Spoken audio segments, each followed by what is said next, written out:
welcome to another episode of Reasonably Tactical. As you know, Marty is the captain of the ship, and I'm just the man shoveling the charcoal into the boilers. What's going on, my man? Not a whole lot, man. Thanks.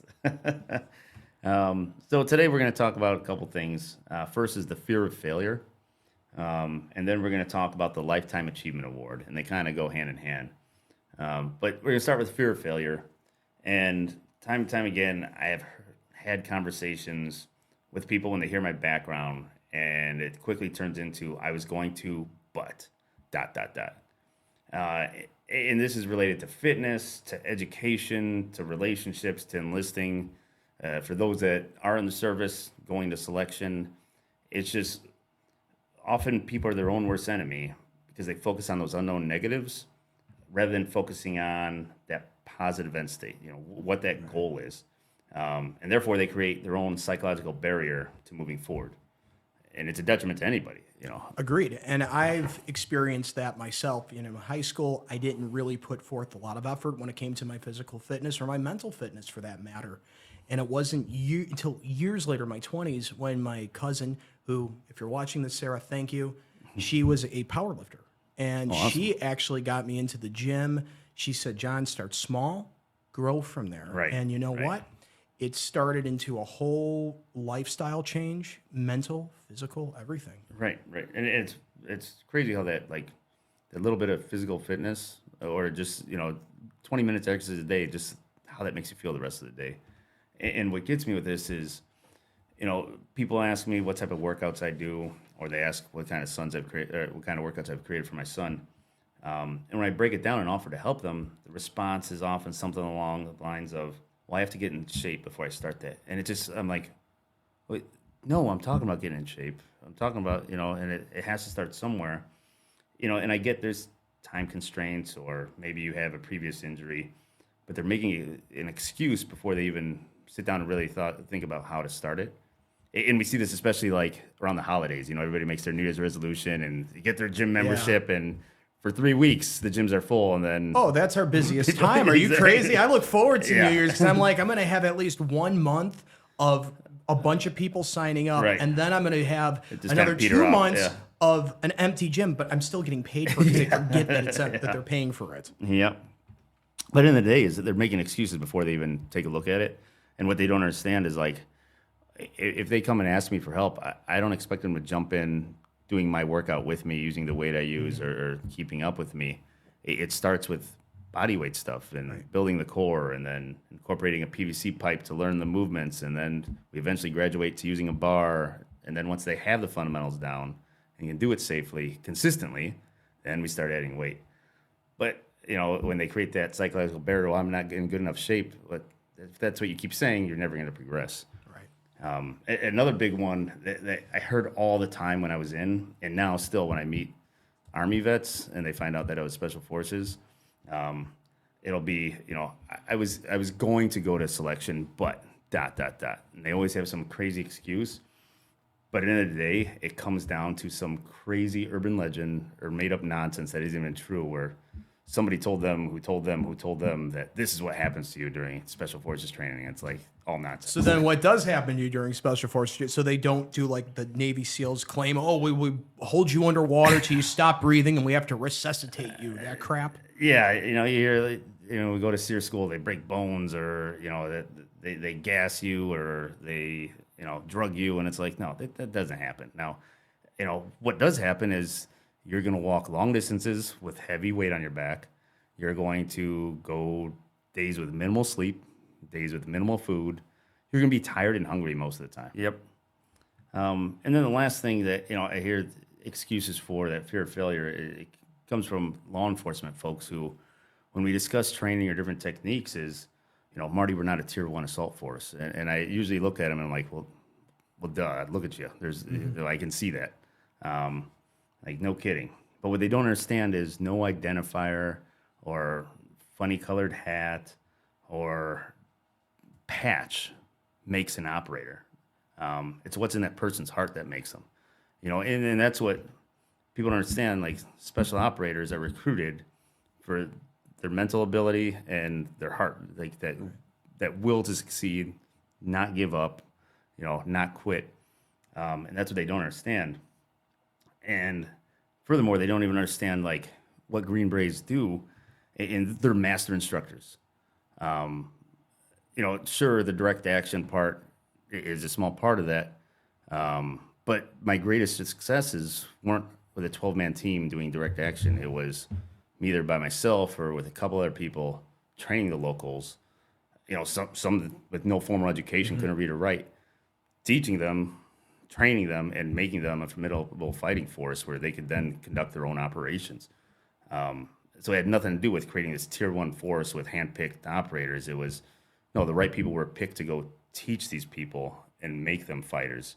And if I could do that with them over the range, I think I could do it with, people with high school degree, college degree. If they want to Right. get better, that's the thing. If they actually want to get better. You just opened the door for people right there at the whole mentorship way of you went through it, you know what it's like. And I don't mean just SF. I'm talking in general with life and just hardships. I mean, it comes with age. Right. Yeah. Exactly. I mean, life itself is a challenge. Like you don't have to go look for it. You're gonna find challenges, and there'll be good times, but there'll also be some pretty crappy times. But in the day, like fear of failure comes from the lack of heart, the lack of ability to step up, and allowing misconceptions to take over our thoughts and put us in that place where we won't even try. Right. And then that's what gets us into the Lifetime Achievement Award.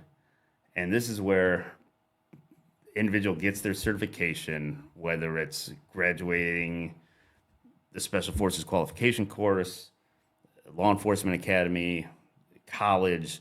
They get that piece of paper and think, I've made it. I don't have to apply myself anymore. Right.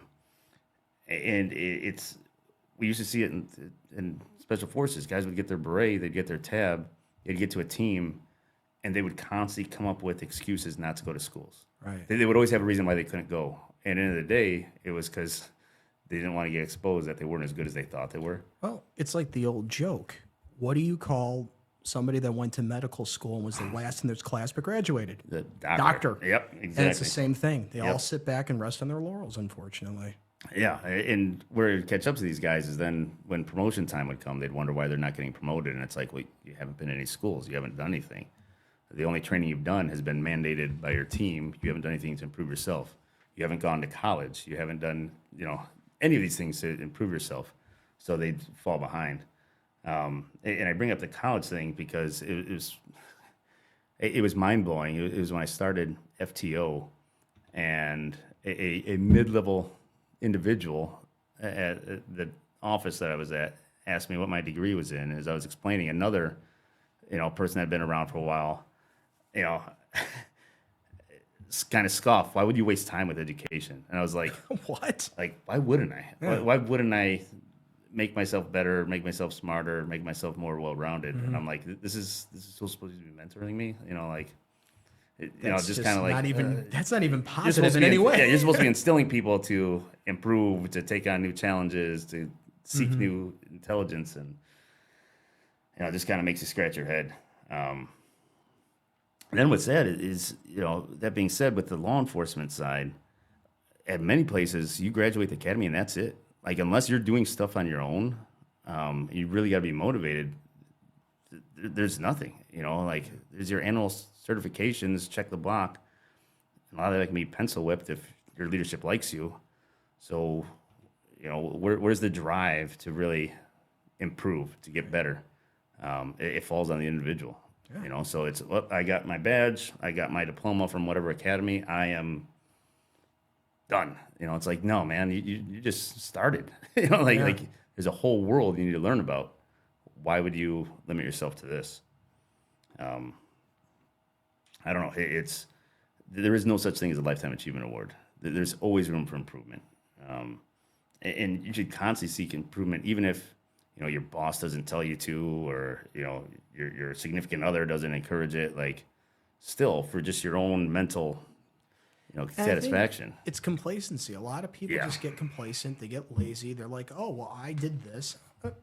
Like you said, I'm good here. And they move on. Right. And it's not always the best way to approach life. It's actually no good way to approach life, because at that point, you basically stop living. Yeah. Yeah. I mean, that's literally you've peaked. and everything else you're going downhill. And I was kind of reflecting on that the other day. Is I retired January of 2020, and since then, I got my master's degree, and I had my spinal fusion right as COVID was starting. So, guess what? There were no contracts anyways. I was going to be laid up in bed, so might as well pull out the computer and knock out my master's. Through that, I got my National Academy of Sports Medicine Certified Personal Trainer certification, Performance Enhancement Specialist certification. I work out 2-a-days, 5 days a week. Did my research for EMTB. I go to the range at least once a week. Volunteer at the high school as a strength and conditioning coach. And I wonder why you have no time. Yeah. And it's, end of the day, like, ask yourself, what do you do to achieve your goals? And what do you do to truly help others? And if there's a blank there, you need to let go of that Lifetime Achievement Award and start pursuing bigger and better things. To know so many people are just kind of giving up. They're just going through the motion. Yeah. It seems like I'm seeing it more and more each day. I don't know if it's the economy. I don't know if it's the political landscape this day and age. The whole culture. Yeah. The whole it culture. really seems that way. Just go through the motion. It's the old Dunkin' Donut, time to make the donuts. They're just in zombie robot mode going through life. And it's like, dude, find something you're interested in. Find something you're passionate about and pursue it. If it's reading, read a new book every month, about whatever topic interests you. If you always wanted to get into woodworking, well, go start getting into wood, whatever it is, pursue that and do it the best of your ability. Yeah. Well, and that's really it, I think, at the end of the day. I mean, that's the point of this podcast, is to try to influence people with some positivity, also understanding what people go through, their strife and everything like that. I mean, I certainly don't have the same level of skill that Marty does, but we both have walked through life. We both have had our pitfalls. We both have had our successes and everything. But I think that what you said is key, though. It's not about comparing your skill level to mine, because you have skills that I don't have in other venues, in other paths. You're not the greatest cook. I'm a terrible cook, and when it comes to computers, it's a computer. Yeah. That's it. You're constantly teaching me stuff about it. So it's, don't compare yourself to everybody else. It's how have you gotten better, So end of the day, don't look at what other people are doing. Look at what you're doing to make yourself better on a daily basis. That's all we got for today. Have a good one.